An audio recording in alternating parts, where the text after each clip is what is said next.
السلام علیکم۔ میں آج جو واقعہ آپ کو سنانے جا رہی ہوں یہ بالکل حقیقت اور سچائی پر مبنی ہے۔ ہم جس علاقے میں رہا کرتے تھے وہ کراچی کا سب سے قدیم اور ہجرت کے بعد آنے والے مہاجروں کی پہلی رہائش گاہ تھی۔ ہماری گلی کے اختتام پر ایک ندی ہوا کرتی تھی جو لیاقت آباد سے جا ملتی۔ لوگ بتایا کرتے تھے کہ اس ندی کے کنارے ایک بوڑھی بیوہ عورت رہا کرتی تھی جس کا ایک نوجوان بیٹا بھی تھا۔ وہ کبھی کوئی مزدوری تو کبھی بھیک مانگ کر اپنا گزر اوقات کر لیتے تھے۔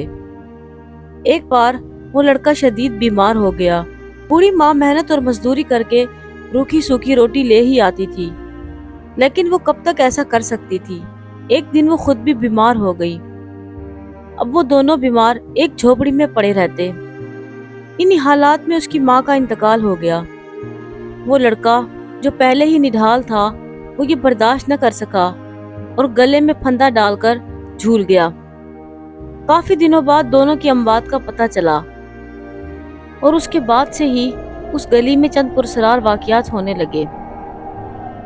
جیسے ہی آدھی رات کا وقت ہوتا اکثر لوگوں کو گلی میں کسی کے چلنے اور پھر رونے کی آوازیں آتی اور ساتھ ساتھ روٹی مانگنے کی صدائیں آتی، مگر جب لوگ دروازہ کھولتے تو کچھ بھی دکھائی نہ دیتا۔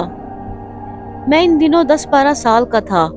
ایک دن ابو کے بہت عزیز دوست گھر آئے۔ باتوں اور کھانے میں رات کے 12 بج گئے۔ ابو انہیں سڑک تک چھوڑنے گئے۔ باقی بہن بھائی سو رہے تھے مگر میں جاگ رہا تھا۔ امی نے مجھے کہا کہ جاؤ بیٹا دروازہ بند کر کے آؤ۔ میں جیسے ہی دروازے کے قریب پہنچا تو خوف کے مارے میرے اوسان خطا ہو گئے۔ کوئی شخص دروازے کے بہت نزدیک سر جھکائے کھڑا تھا۔ جیسے ہی میں نے دروازے کو بند کرنا چاہا وہ دھیمی سی آواز میں بولا، بھوکا ہوں روٹی دے دو۔ سردیوں کے دن تھے، ہر طرف خاموشی اور اندھیرا۔ میں نے خوف سے دروازہ بند کیا اور بھاگتا ہوا امی کے قدموں کے پاس آ گرا۔ امی نے مجھے یہ خوفزدہ دیکھا تو میں نے انہیں سارا قصہ سنایا۔ وہ مجھے لے کر کمرے میں آ گئیں۔ کچھ عرصے بعد میری خالہ اور خالو کراچی آئے تو انہوں نے ہمارے پاس ہی رہائش اختیار کی۔ خالو اکثر رات کو دیر سے گھر آتے۔ اس دن بھی تقریباً رات 12:30 بجے کا وقت تھا۔ میاں بیوی کھانا کھانے بیٹھے، باہر دروازے پر وہی صدا سنائی دی، میں بھوکا ہوں مجھے روٹی دے دو۔ خالو نے روٹی اٹھائی اور باہر نکلے، لیکن پوری گلی سنسان پڑی تھی۔ وہ حیران اور پریشان واپس پلٹ آئے۔ ایسا 2 سے 3 بار ہوا۔ ہر بار وہ باہر نکلتے مگر کوئی نظر نہ آتا۔ پھر انہوں نے امی سے ذکر کیا تو امی نے انہیں سختی سے تاکید کی کہ ہرگز دروازہ نہیں کھولنا۔ میں اس وقت بچہ تھا لیکن میرے دل میں یہ تجسس ضرور تھا کہ آخر وہ ہمارے دروازے پر ہی آ کر روٹی کیوں مانگتا ہے، ہمارے گھر سے اس کا کیا تعلق ہے۔ میرے دل میں یہ خیال آیا کہ آج رات میں بالکل نہیں سوؤں گا بلکہ اس آواز کا انتظار کروں گا۔ اچانک ہی خالو بولے، یاسر بیٹا تمہیں نیند نہیں آ رہی؟ میں نے کہا نہیں، مجھے ابھی نیند نہیں آئی۔ میں باہر کی آوازوں پر کان لگائے بیٹھا تھا۔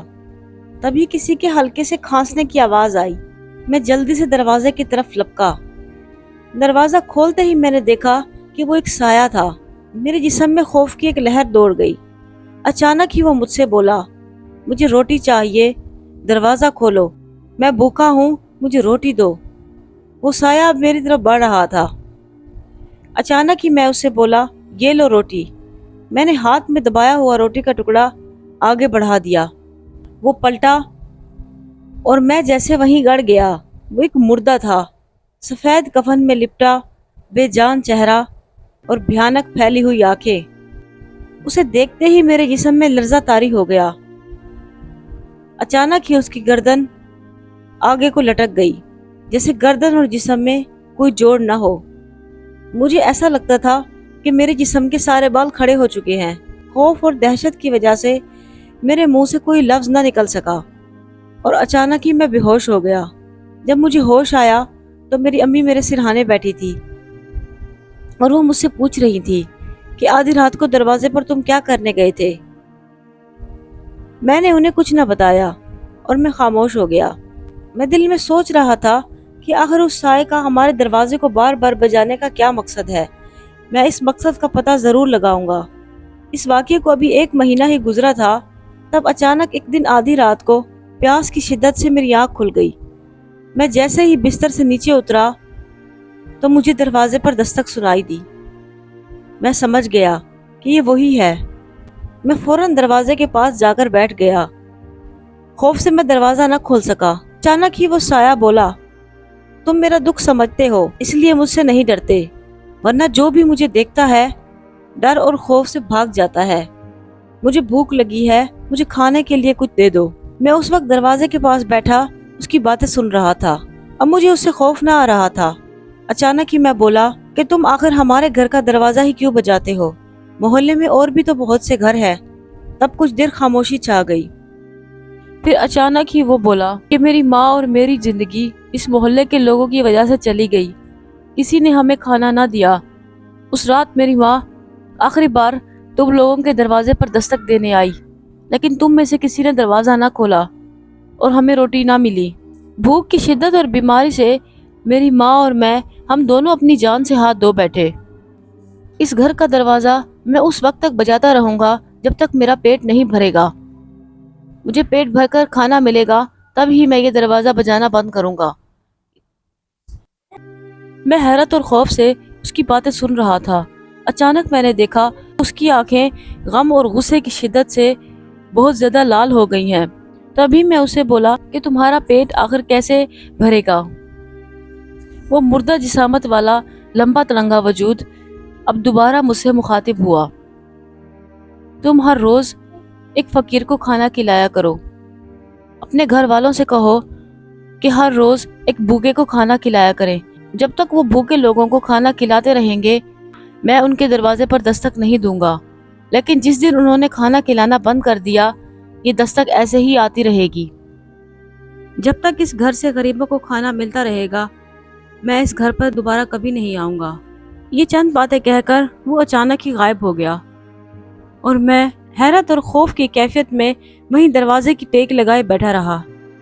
اس رات کے گزر جانے کے بعد میں کئی دن بخار میں تپتا رہا۔ میری امی اور خالہ کے بار بار اصرار کرنے پر میں نے انہیں ساری بات بتا دی۔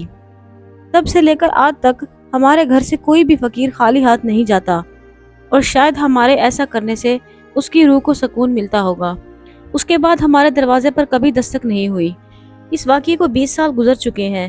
آج میں شادی شدہ ہوں، مگر وہ رات آج بھی میرے حافظے پر محفوظ ہے، اور میں اکثر سوچتا ہوں کہ واقعی کچھ قصے صرف قصے نہیں ہوتے، یہ حقیقت سے جڑے ہوتے ہیں۔ جو لوگ سچی کہانیاں سننے کے شوقین ہیں وہ میرے چینل کو ضرور سبسکرائب کریں۔ ملتے ہیں کل ایک نئی کہانی کے ساتھ، تب تک کے لیے اللہ حافظ۔